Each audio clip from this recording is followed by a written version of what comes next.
নমস্কার বন্ধুরা, Swapna kitchen family ব্লগে তোমাদের সবাইকে স্বাগত জানাই। বন্ধুরা, তোমরা কেমন আছো? আশা করি তোমরা ভালো আছো। আমিও খুব ভালো আছি। একদম সকাল থেকে ব্লগটা শুরু করলাম। আর দেখতেই পাচ্ছ বাগানে চলে এসেছি ফুল তুলতে। আজকে টগর ফুল তুলছি। আজকে না অনেকগুলো ফুলই পেয়েছি বেশ। তো যে তোলে তার থেকে আগে মনে হচ্ছে আমি উঠে পড়েছি। উঠে সমস্ত কাজটা উঠে পড়লেই কি হয়, একটু তাড়াতাড়ি উঠে পড়লে আমি তো দরজা খুলে ফেলি, তখনই জানতে পেরে যাই যে এরা উঠে পড়েছে। তখন আর কেউ খুব একটা ফুল নেয় না। তো কেউ নিলেও আমার কোনো আপত্তি নেই, নিক না, সকলেই নেবে। কিন্তু অল্প করে কিছু রেখে দিলেও না নিজের কিছু মনে হয় না যে হ্যাঁ অন্যরাও নিয়েছে আমরাও নিয়েছি। তো আজকে মনে হচ্ছে কেউ নেয়নি, কারণ অনেক ফুল আছে গাছেতে।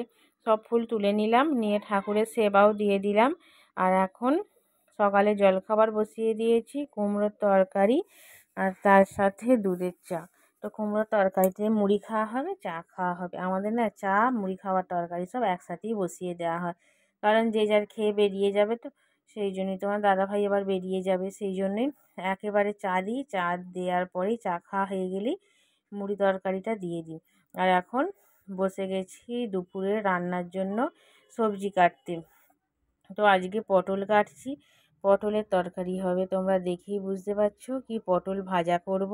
তো দেখো, দেখলেই তোমরা বুঝতে পারবে যে আজকে কি রান্না করতে চলেছি। তো বন্ধুরা, ওখানে সবজি কাটা হয়ে গেছে আর এখানে বসে গেছি উনুন ধরাতে।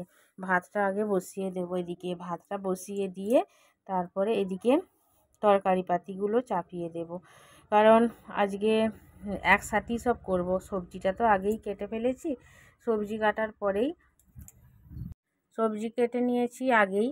তো সবজি কাটার পরে ভাত বসাচ্ছি, তাহলে এদিকে ভাতটাও হবে আর ওদিকে তরকারি পাতিগুলো হবে। দুটো রান্না একসাথেই শেষ হয়ে যাবে। আর দেখো খরগোশটা না গরমে খুব কষ্ট পাচ্ছিল, ওই জন্যই একে একটু ছেড়ে দিলাম। আর ছেড়ে দিলে কি হয়, খরগোশটা কিন্তু একবারই ঘোরাফেরা খুবই কম করে। টেবিলের তলায় চুপচাপভাবে শুয়ে আছে।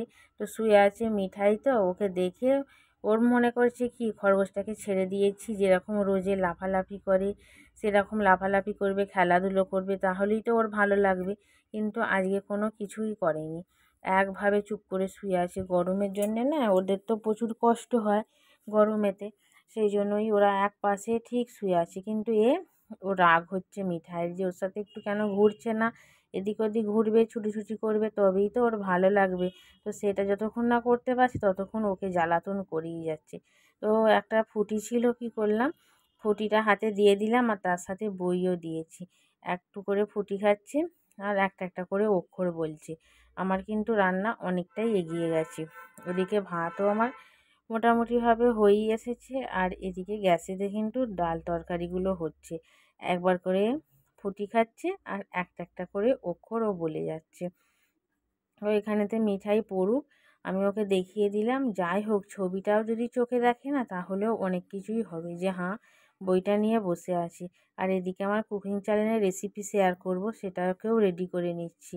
আজকে করছি লিচুর শরবত। তো সেই জন্যই লিচু খোসা ছাড়িয়ে মাঝখান থেকে বীজগুলোকে বাদ দিয়ে 4 টুকরো করে কেটে নিয়ে মিক্সিতে দিয়ে দিলাম। তারপরে দিয়ে দিচ্ছি চিনি, তো আর দিয়ে দিচ্ছি বিট লবণ।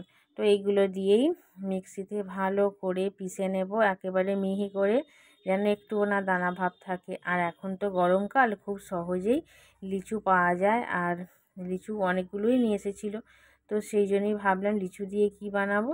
তো লিচুর শরবতটা না খুব খেতে ভালো লাগে, আমাদের বাড়িতে সকলেই পছন্দ করে। তো গরমকাল হলেই আমি এইভাবে লিচুর শরবত বানাই। আর যেহেতু শরবতটা বানাচ্ছি আর তোমাদের সাথে শেয়ার করব না তা কখনো হয়, সেই জন্যই আমি শরবতের রেসিপিটা আমার কুকিং চ্যানেলে শেয়ার করে দিয়েছি, তোমরা অবশ্যই দেখে নিও। আর এই যে দেখো, শরবত আমার একেবারে রেডি হয়ে গেছে।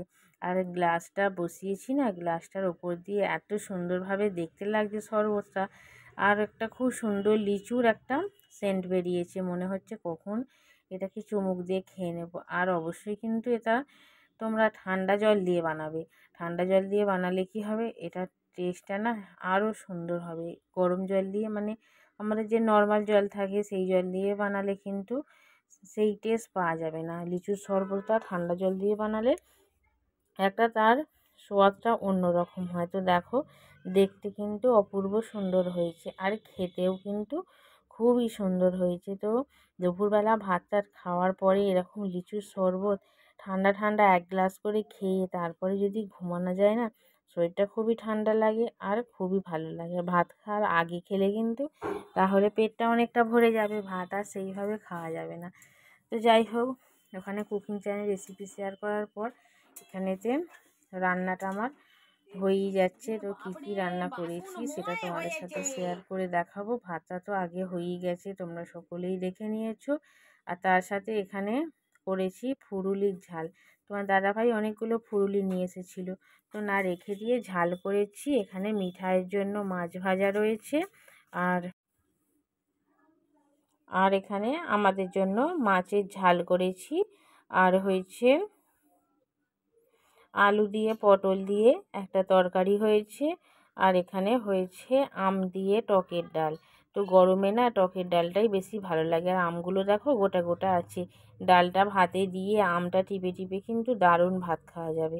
তো এই হয়েছে দুপুরের রান্না। দুপুরের পর একেবারে বিকেলবেলা ব্লগটা শুরু করলাম।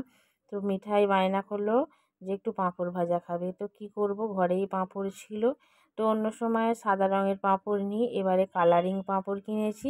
আর কড়ার মধ্যে না পাঁপড়গুলো খুব ভালো দেখতে লাগছে, লাল, সবুজ, সাদা, হলুদ, অরেঞ্জ, মানে কমলা সবই কালারের এখানেতে সাঁকিরগুলো রয়েছে। তো পাঁপড়গুলোকে ভেজে নিচ্ছি। আর মিঠাই দেখো আমার পাশে বসে বসে না ওই যে হাতের মধ্যে কিছু কাঁচা পাঁপড় নিয়েছি, আর এই যে কড়ার মধ্যে ছুঁড়ে ছুঁড়ে দিচ্ছি।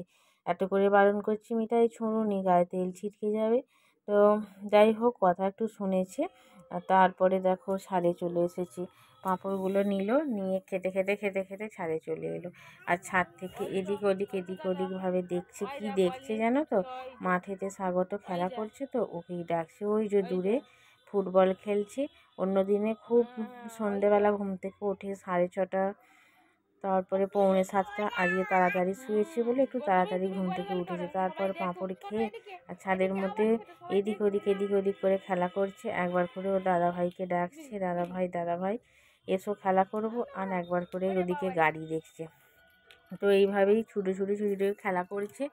ঘুমিয়ে থাকে তো সেইভাবে খেলা করতে পারে না, সারাদিন তো আমার কাছেই থাকে, খেলাটা খুব কমই করে। এখানেতে ছুটোছুটি করতে করতে একবার পড়ে গেল। তো আমি বললাম মিঠাই এবার নিচেই চলো, কারণ অল্প অল্প সন্ধে হয়ে গেছে, এবার নিচে নামবো, সন্ধে দেবো, তারপরে রাত্রি রান্না আছে, মিঠাইকে পড়ানো আছে, ওকে আবার খাওয়াবো। এসব করতে করতে বেশ রাত হয়ে যাবে। তো ওপর থেকে নেমে এলাম, নেমে এসে সন্ধে দিয়ে মিঠাইকে খাইয়ে এখন বসিয়ে দিয়েছি রান্না। আজকে পরোটা করেছি, আর পরোটার সাথে কি করব তোমরা অবশ্যই দেখো। এখনও চিন্তাভাবনা নিইনি যে পরোটার সাথে কি রান্না করব। তো গোল গোল করে পরোটাগুলো ভেজে নিচ্ছি। আমাদের না কেউ 3 কোনা পরোটা খেতে চায় না, গোল গোল পরোটা সকলেই ভালোবাসে। আর 3 কোনা পরোটা না মানে বেলবার সময় ঝামেলাও হয়ে যায়, গোল পরোটা খুব তাড়াতাড়ি বেলা হয়ে যায়। তো পরোটার সাথে এখানে করছি মটর ডাল, আলু দিয়ে মটর ডাল, আর তার সাথে হচ্ছে পরোটা। এই হচ্ছে রাত্রিরে রান্না। তো বন্ধুরা, ব্লগটা এখানেই শেষ করছি।